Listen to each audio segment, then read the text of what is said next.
The CBS Radio Mystery Theater presents...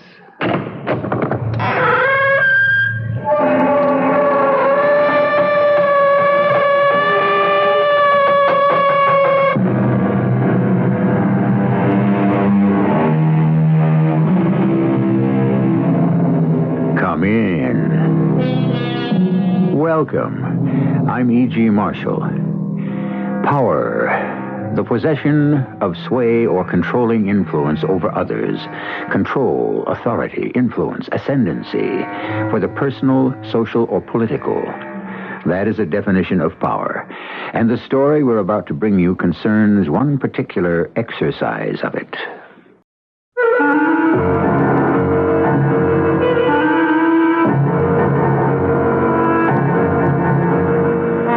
Our mystery drama, Star Sapphire, was written especially for the Mystery Theater by Elspeth Eric and stars Fred Gwynne.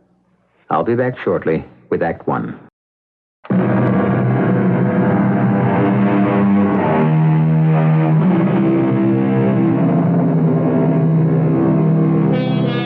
Ask 100 people what they most desire in this world. They may tell you money or fame or even love. Any one of a number of conventional things that we're all supposed to be seeking. But if you persist and probe deep enough, you will find that most of them are concealing a voracious appetite for power. All else is only a means to attain it. Will you come into my office, Mr. Ferris? Thank you, ma'am. Please sit down. Thank you, ma'am. I'm Helen Riley. Ms. Riley. I'm the acting head of the Foundling Home. They told me. The regular head of the Foundling Home is at home. She's ill. Oh, nothing serious, I hope. Well, we all hope for the best. Now, Mr. Ferris, I'm told you and your wife wish to adopt a child. Yes, ma'am. Well, forgive my candor, but, how old are you, Mr. Ferris? 52. And your wife? The same.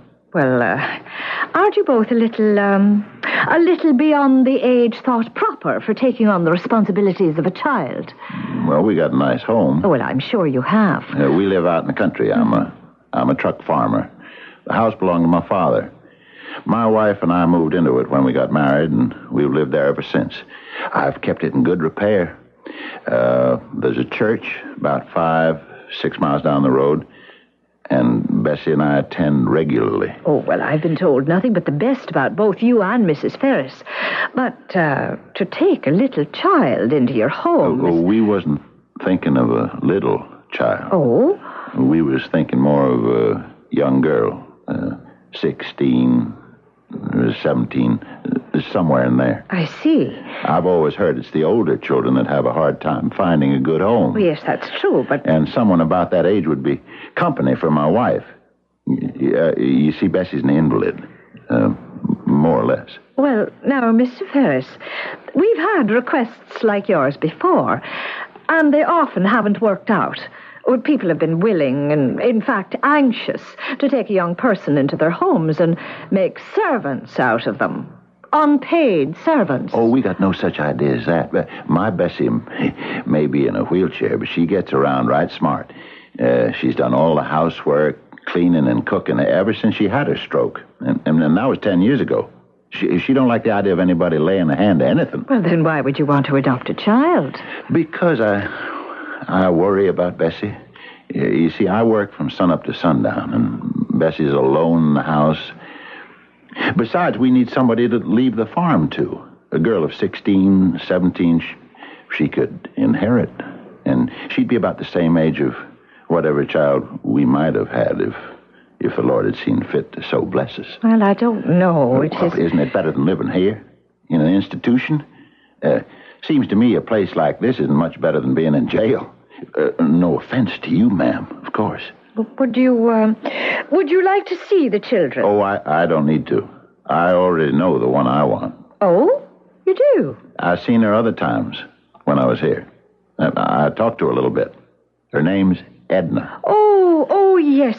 Edna Kelly. I saw her today. She's out front raking leaves. Well, now, suppose we ask her to come in here, and we'll talk about your plan. See how she feels about it. Oh, she'll like the idea. You've talked to her? Just in a roundabout way. Nothing definite. Well, excuse me a minute. Certainly. Would you ask Edna Kelly to come into my office? Would you? She's raking the front lawn.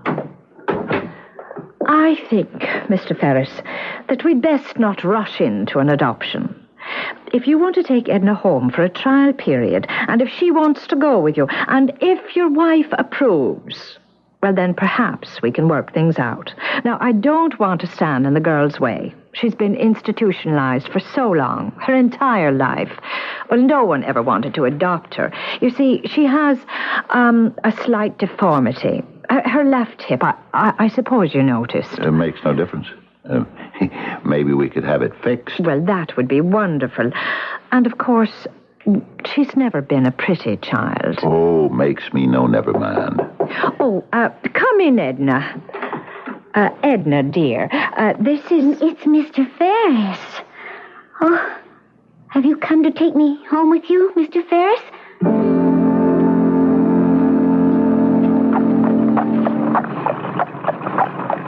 You're pretty quiet, Edna. You hardly spoke a word for 10 miles or more. I've been looking at your ring, Mr. Ferris. Yeah. You like my ring, do you, Edna? It's the prettiest thing I ever saw. I could look at it for hours and hours. It was handed down to me by my father. Someday, maybe it'll be yours. If things work out. Oh, I hope they do. Oh, not just for the ring. That's what they call a Star Sapphire. It's set in pure gold. Oh, my. Yeah. See the star in it? Look close and you'll see the star. I see it. I see it. It's my most prized possession. But you can look at it whenever you've a mind to. Well, here's where we turn in. This is where you're going to live. Yeah, that's the house. Like it? Huh? Oh, yes. Whoa there. Whoa. Let me help you out. Give me your hand. That's it. This way. That buggy there belongs to our neighbors. Guess my wife's got company. Company? They live across the road. They drop in from time to time. Paul Downing and his wife, Mary. Step inside. Oh, I guess everybody's in the front parlor. Well, let's go in. Come on, Edna. Not scared, are you? Oh, you scared of meeting strange people, is that it? Oh, you don't need to be scared. They're good people. Come on now. Come on, girl. What's the matter with you, My head aches. What, your head? You got a headache? Oh, well, come on in the parlor and meet my wife and the Downings. Just say hello. Then I'll show you around the house. Then you can go up to your room and lie down for a while. How's that? All right? Now, come on. Here. Take my hand. Oh, Dan, finally. Hello, Dan. Hello, Mary. How are you, Paul? Right as rain. You? Oh, likewise. Bessie, this is Edna. Edna Riley from Foundling Home. How do you do, my dear? And these are our friends, the Downings. We're so glad to meet you, Edna. Hello, Edna. We waited around to meet you. Very nice things. He's told us very nice things about you. We wanted to meet you. Cat got your tongue. Edna's got a headache. I told her I'd just bring her in to meet you, and then I'd show her around the house. It was a long trip from the Foundling Home. Guess it gave her a headache. Then you just show her the house, and she can take herself a nap before dinner. Right, that's what I thought. Okay, come on, Edna. I'll show you around. You're going to like the house. Well, what do you think? Nice little thing. Oh, real nice. No, not what you'd call pretty. Oh, I don't know, Bessie. Living in an institution all these years, Well, I don't think that they take too much trouble in those places, to make them look pretty. No, she's got a funny way of walking. Yeah, I think one hip was higher than the other. Well, it's not very noticeable. I noticed it, Mary. Now, once you get to know her, Bessie, Yes, you've got to wait to get to know her before you pass judgment. you like having her around. Oh, I'm sure you will. You see. Well, we better get on home, Mary. Yes, we better. Are you two coming for supper Sunday? Oh, of course we are. Bye, dear. Come on, Mary. I'll cook you something real good. Oh, you always do, Bessie. You always do. You've seen the downstairs, front parlor, back parlor, dining room. And this here is the kitchen. How do you like it? Oh, it's very nice. Not much like the Foundling home, is it? No. You like Mr. and Ms. Downing? Mary and Paul? They're our friends. Live across the road. He raises chickens. She sells the eggs. They make out all right. My wife, she's all right once you get to know her. The wheelchair put you off? Oh, no. 'Cause she gets around in it pretty good. Does the cleaning and cooking. Of course, I have to carry her up and down stairs and wheel her outdoors, but outside of that, she does pretty good. She wouldn't like it if you try to help her too much. As a matter of fact, I'd wait for her to ask you, okay? That'd be the best way. All right. You know how to work a coal stove? Do you? What? Your headache bothering you still? Is it? Maybe we'd better... what are you looking at? Your ring. Oh, my ring, my Star Sapphire. You like it, don't you? Oh, yes. Yeah, you like it a lot. I can tell. Well, just keep looking at it, Edna. Look right into its heart. Look right into the star. That's it. Keep looking. Keep looking. Beautiful blue, isn't it? Beautiful silver star. Oh, yeah. Oh, I think your headache's beginning to go away, Edna. I really do. Isn't your neck beginning to loosen up a little? Isn't your forehead starting to relax? The sides of your head? They don't hurt so much now, do they? No. Pain is leaving, isn't it, Edna? It's letting up. It's starting to go away. Your whole head is clearing up. There's no pain any place, is there anymore? No pain at all. Pain's all gone. All gone away. Edna? Edna? Edna, it's over. Edna? Yes, Mr. Ferris? Did you say something? How did your head feel? Well, it feels fine. No more headache. No, it feels fine. Isn't that nice? Well, let's go upstairs now. And How did you do that?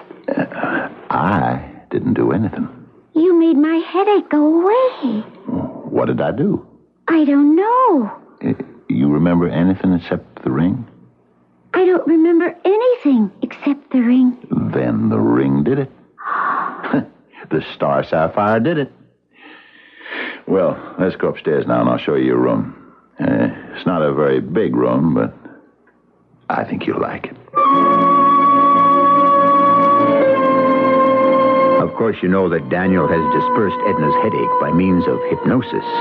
Hypnosis being a state resembling normal sleep, except that it is induced by the suggestions of the hypnotist with whom the hypnotized subject remains in rapport, responsive to his suggestions. Such a rapport seems to have been established between Dan Ferris and Edna Riley. What will come of it, we shall soon find out when I return with Act 2.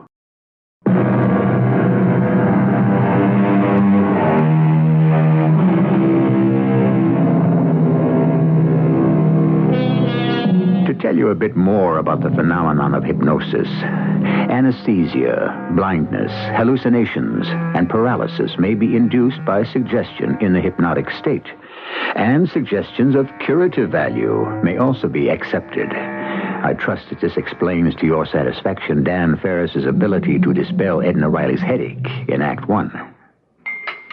Well, just take the cookies out of the oven for me, will you, Edna? Oh, yes, Mrs. Ferris. What was that?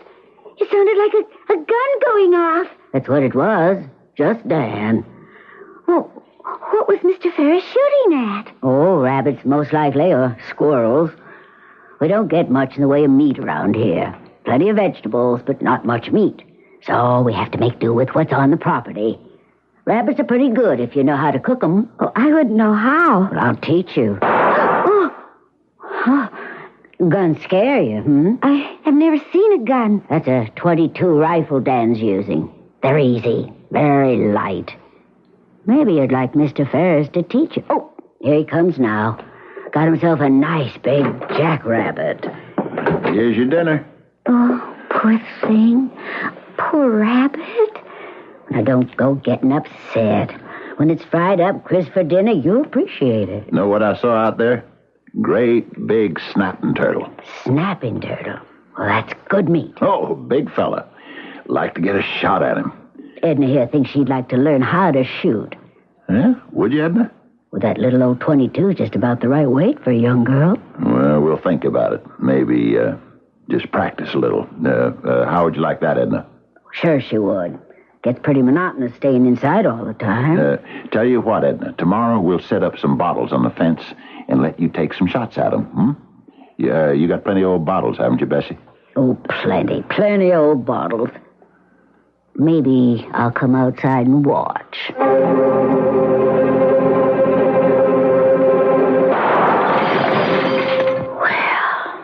I'll be tarred and feathered. Morning, Bessie. Getting yourself a bit of sunshine? What's in them? Who's that?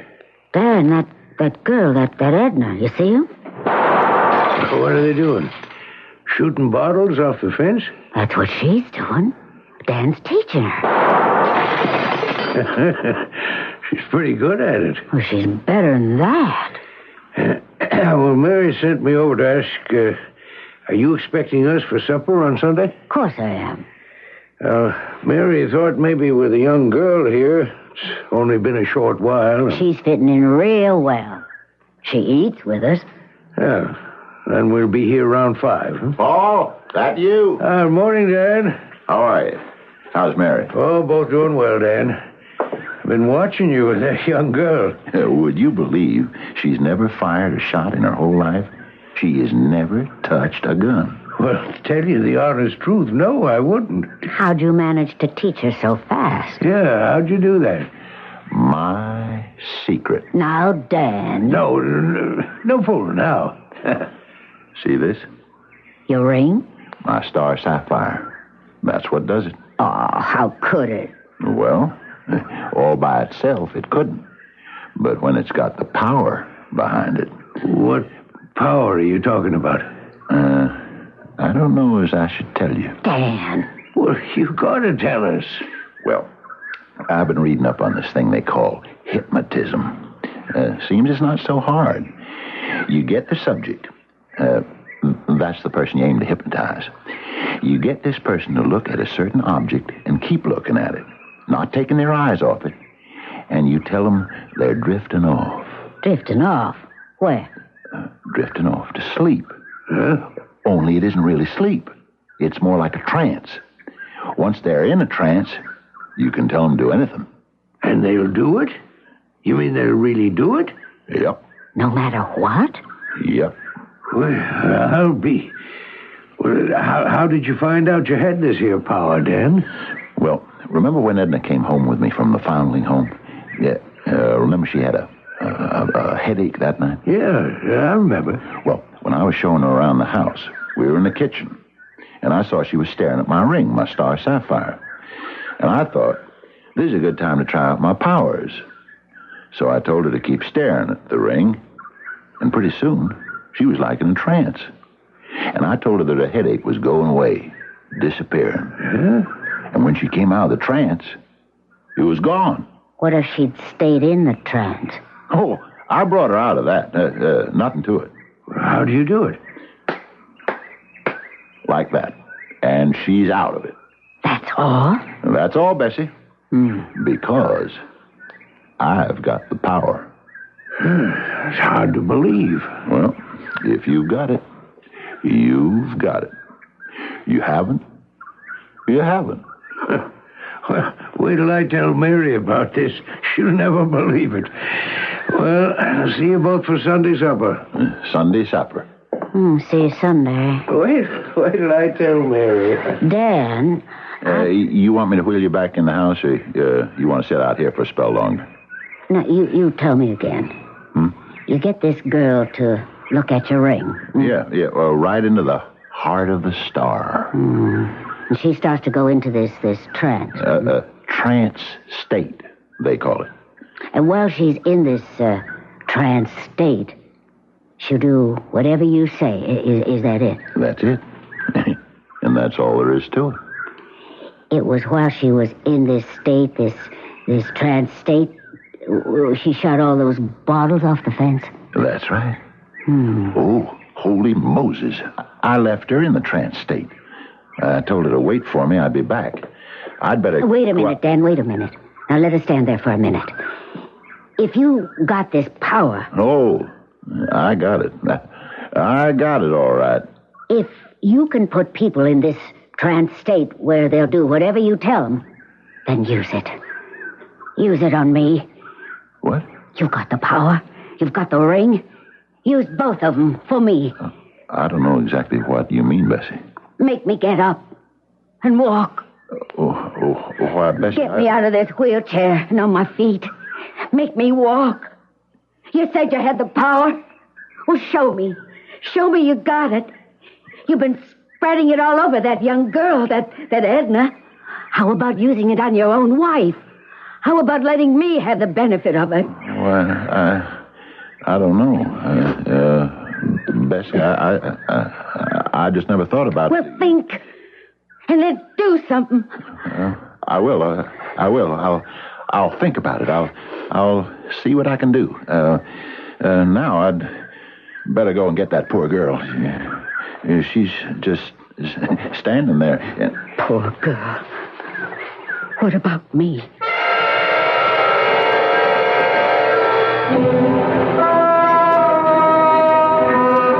My gracious, Bessie, that was a delicious repast. Delicious. So glad you enjoyed it. Oh, what was the meat course, Bessie? Would you mind telling me? Oh, that was southern fried snapping turtle. Turtle? Snapping turtle. Well, I never. Tasted like chicken, only better. Edna shot that snapping turtle. What? You don't mean that. Put a bullet right through its head. Oh, now, Dan. Didn't you, Edna? What's that, Mr. Ferris? Didn't you bring down that snapping turtle that we just had for supper? Did I, Mr. Ferris? Oh, Mrs. Downing, may I take your plate if you're finished with your pie? Thank you. Why don't we all adjourn now to the front parlor, shall we? Edna will finish clearing the dishes. Bessie, did Edna shoot down that snapping turtle or didn't she? Dan says she did. I wasn't there. I don't know. Dan, is it true that Edna shot that snapping turtle? Absolutely. Sit down, everybody, and make yourselves comfortable. You're not expecting us to believe that slip of a girl shot that turtle, are you, Dan? A girl who never handled a rifle till a few days back? Nevertheless, that's what she did. Shot him right through the head. Dan, Paul told me... He said that you had some sort of power over this girl. He says you taught her how to shoot bottles off a fence. Didn't teach her. Told her. The same with the turtle? That's right. That's awfully hard to believe, Dan. Nevertheless, it's the truth. But what kind of power is it to make her do such a thing? Hypnotic power. He uses his ring. Yeah, see? Oh. This ring. My Star Sapphire. She goes into a hypnotic trance. And after that, whatever I tell her to do, she does. Well, that's awfully hard to swallow, Dan. You don't believe me? Well, I'd like to, but You think I can't do it? That I don't have the power? Well, you just sit right there and I'll show you. Edna? Edna, come in here. Come in the parlor. Oh, I didn't mean to rile him, Bessie. Wait and see. Step right in here, my girl. We're going to play our little game. All right? Now, you stand right there, and I'll stand right here. Yeah, that's it. Now, Edna, feast your eyes on my ring. Feast them, yeah. Look long and deep into its azure depths. Lose yourself, Edna, in the heart of its silver star. That's it, my girl. That's it. That is it. Now, Edna, I'm going to tell you what you must do. Listen carefully, my dear, and I'll tell you what you are to do. You are to remove your clothes. What? Yes, that's right. I said you are to remove your clothes. First your dress. Yes, my dear, that's it. Unbutton it and lift it over your head. Just so. Dan, I think you better stop. Be quiet. Now your chemise, my dear. Remove your chemise. No, stop it. This is disgraceful. Dan, you can't do this. Stay away from me, Paul. Paul, don't let him. You wanted to see my power. Well, now you're going to see it. Go on, Edna. Raise it over your head. Stop him. Stop him, Paul. I'm sorry, Dan. I had to hit you. We couldn't let you go on. But you saw my power, didn't you? Huh? You saw it, all of you. You saw my power. What Mary and Paul and Bessie saw, or what you saw, was the effect of post-hypnotic suggestion. When the susceptible young Edna awakens from a hypnotic trance, she will remember nothing of what she was asked to do. But this will not keep her from carrying out Dan's requests. I'll be back shortly with our final act.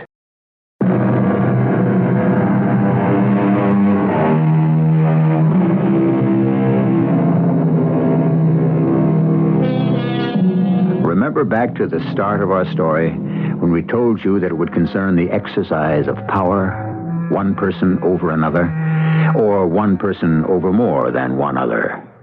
What greater power can there be than the ability to produce a state of mindlessness where the innocent subject can do nothing but obey and comply? Paul, I brought the lemonade out on the front porch. Fine, Mary. Oh, it's a beautiful day. I'll be right there. Dan and Bessie are home from church. Oh, Edna's with them. I know. I saw from the window. Oh, I'm so ashamed we stayed away from church. Well, we go to prayer meeting tonight. I just couldn't face the Ferrises after last Sunday. I couldn't face Edna either. Oh, I don't suppose she remembers. Dan says she doesn't remember anything she does when she's, you know, like that. Under the spell. Oh, whatever it is. Well, she didn't act like she remembered shooting that turtle. I certainly hope and pray she doesn't remember starting to take her clothes off in front of us all. You don't suppose that Dan... Dan, what? What were you going to say? Oh, no. He wouldn't do that. Dan wouldn't do anything like that, no. Oh, no. If I catch your meaning. No, he wouldn't do anything like that. Oh, no, he's too fond of Bessie. Well, he wouldn't do anything like that. I mean, in her own house. We supposed to go over there for supper tonight? I haven't the slightest idea. We always do. It's a regular thing. I haven't talked to Bessie all week. Oh, I waved to her across the road a few times when she was sitting outside in her wheelchair. Uh-huh. She waved back? Oh, yes. Just like nothing had happened. Matter of fact, she waved first. So, of course, I waved back. But we didn't speak. It's just as well. I wouldn't have known what to say. Makes you darned uncomfortable. They've been good neighbors. Paul, did you notice last Sunday when Dan cast that spell over Edna, told her to take her clothes off? Did you notice that Bessie didn't seem to mind at all? Oh, she must have minded. She didn't say a word. She just sat there. Probably too shocked to say anything. Well, I certainly said something. So did you. I did more than say something. Well, you knocked him down. I'm glad you did that. Somebody had to do something. Oh, look. Dan and Bessie are coming out of the house. Probably he's going to wheel her out on the lawn to get some sun. They're stopping to talk. What wouldn't you give to know what they're saying? Mary and Paul are sitting out in their front porch. Never mind about them. Looks like they're having lemonade or something. Would you like me to make you some lemonade? Or I'll ask Edna. I don't want any lemonade. Mary and Paul didn't come to church, huh? I suppose you noticed. I wonder why. I know. I never should have played that little game. You call that a game? Well, it is, kind of. I just wanted to show them that I could do it, that I had the power. I wanted to show you. You have the power, all right. I know I shouldn't have done what I did. Paul was right to knock me down. I'm glad he did it. Maybe one of these days I'll walk over there and apologize to both of them. Tell them I'm sorry. You haven't even apologized to me. Haven't I? I thought I hadn't. Well, I do now. I'm really sorry, Bessie, for what I did.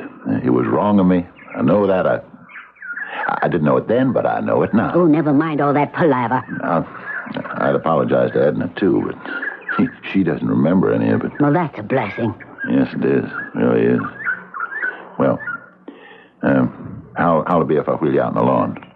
Nice, bright sun. How about me putting your chair under the big elm tree? Would you like that? I'll tell you what I'd like, Dan. Yes? Well, what would you like, Bessie? Rather go out and back? What I'd like is what I told you before. I'd like for you to use this power you've got on me. I want to walk, Dan. I want to hoist myself out of this wheelchair and walk. Well, now, Bessie, You can do it, Dan. You know you can do it. If you can do it to that girl, you can do it for me. Not necessarily. You in the ring. You and the Star Sapphire. You can do it, Dan. Then I'll be up and about. My old self. We can send that young girl packing. Do it, Dan. Do it. The thing is, Bessie, I don't know if you're a good subject. I'm your wife. That's just it. You might resist me on account of being my wife. We know each other too well. But that ought to help. And another thing, you're a very intelligent woman. You've got a good mind, a strong mind. Edna, now, she's just a poor ignorant kid. She's got no brains to speak of. Well, not like you. I don't care. I want you to try. Well, we'll see. Now I'm going to wheel you down under the big elm tree. Will you try? Maybe I will. We'll talk about it. He's wheeling her down toward the big elm tree. Bessie loves to sit there. Yeah. She can wave at the people going past on the road. They sure seem to be getting along all right. Well, Bessie has a very forgiving nature. He's got her all settled. Oh, he's putting the Afghan over her knees. Yeah. She's smiling up at him. No trouble there, that's for certain. Maybe we've been too hard on Dan. Well, if his own wife doesn't hold a grudge, maybe we've no right to. We could walk over there this afternoon, sort of drop in. Pass the time of day. If she says anything about supper tonight. Oh, well, we'll accept. Make everything like it was before. Sure hate to be on the outs with him. It makes me uncomfortable. Oh, look there, Paul. Oh, he's kneeling down beside her chair. Oh, now that's nice. Wonder what he's saying to her. Well, it doesn't look to me like he's saying anything. Or Bessie neither. She's not saying anything. What's she doing? I don't know. Staring at something. Well, she's staring at Dan's hand, it looks like. Now he's saying something. He's talking to her. Well, she's just staring. She isn't saying a word. Mary, you know what she's staring at? She's staring at his ring. His Star Sapphire ring. Well, I'll be. Yeah, and he's talking to her. Same as he did to Edna last Sunday. Oh, you think we ought to go over there? What for? He's not going to do anything to Bessie. Isn't he? Well, what would he do? I don't know. Let's just watch. Look, he's getting up and he's going to the house. Oh, he's probably going to fetch her something. Maybe a cold drink. Anyway, they appear to be getting along all right. That's a comfort. Edna, you here? I'm here, Mr. Ferris. What are you doing? Oh, nothing much. Would you like to come out here on the porch for a minute? All right. Oh, it's such a lovely day, isn't it? Yeah. Edna, you feel like playing our little game one more time, maybe? Oh, I don't know. You've been bringing down a lot of rabbits this last week. I have? Oh, and some squirrels, too. Doesn't seem to be much point to it if I don't remember doing it, you think? Well, I don't know. I can always tell you after.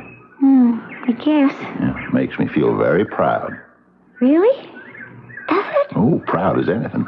Hey, you handle that little 22 better than anybody I know. Better than me, even. Gosh. Maybe I ought to show you how to clean it. Maybe so. Will you fetch it for me? It's standing over there in the corner. It's funny.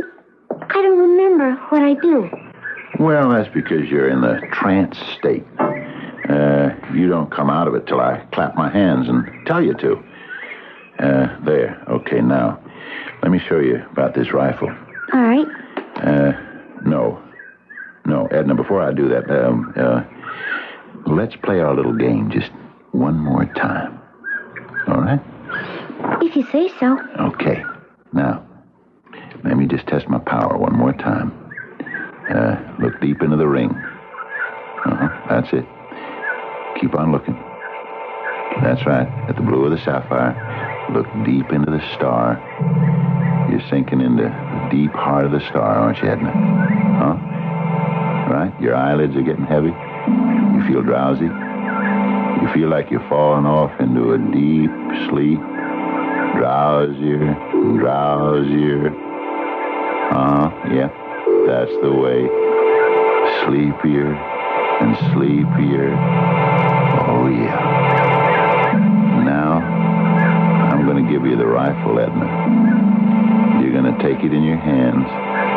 Your left hand on the barrel, like I taught you. And the other end of the gun on your right shoulder. And your right forefinger on the trigger.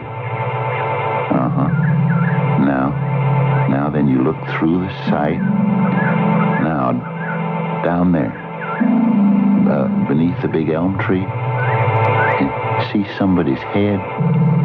You can just see it over the back of the wheelchair. Take aim at it, Edna. Take careful aim. And when I tell you, you fire.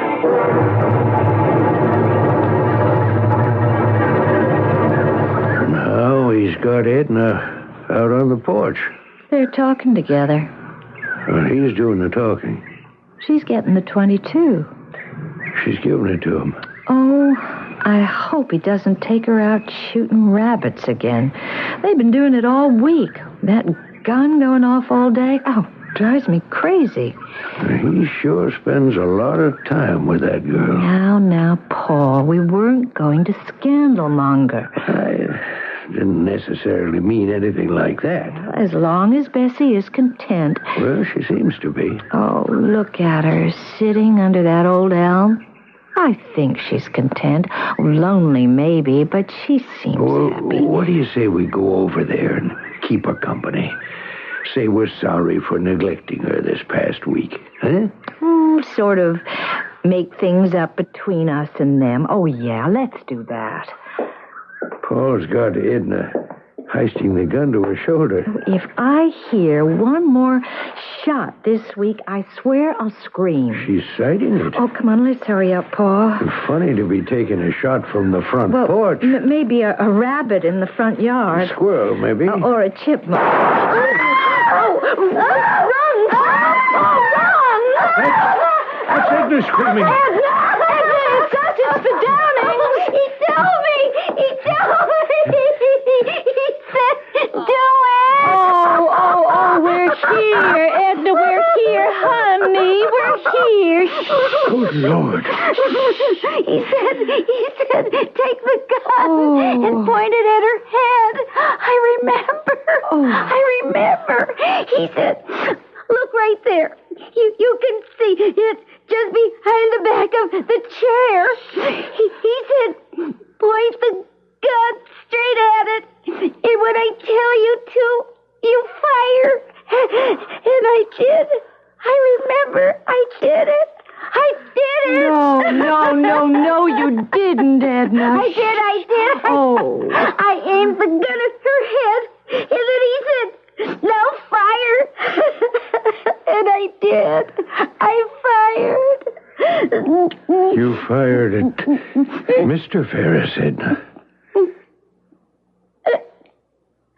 Mr. Ferris? That's not what he told me to do.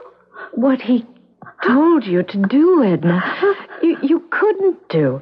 When it came right down to cases, you couldn't do it. You just couldn't. Now, I'm going to take you to our house, Edna. I'm going to make you a cup of tea, and I'm going to let you lie down for a while. I guess I got to call the sheriff. Yes, I guess you do. You go on inside and call him, and I'll take Edna home with me. Wait a second. What is it?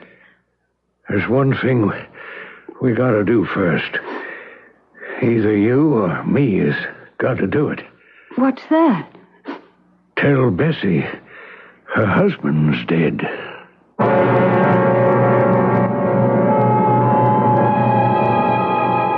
They say that a person under hypnosis can be made to do anything.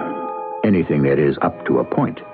And that point is reached when the hypnotized subject loses the rapport earlier established with the hypnotist. And that rapport is broken when the subject is asked to do something contrary to his moral convictions. That's what they tell me, anyway. I'll be back shortly.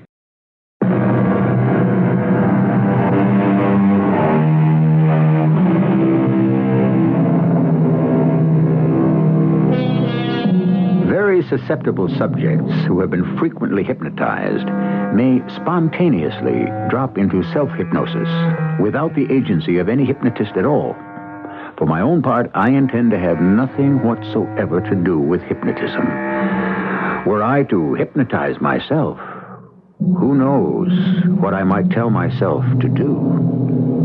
Our cast included Fred Gwynn, Carol Teitel, Evie Juster, and Court Benson. The entire production was under the direction of Hyman Brown. This is E.G. Marshall inviting you to return to our Mystery Theater for another adventure in the macabre. Until next time, pleasant dreams.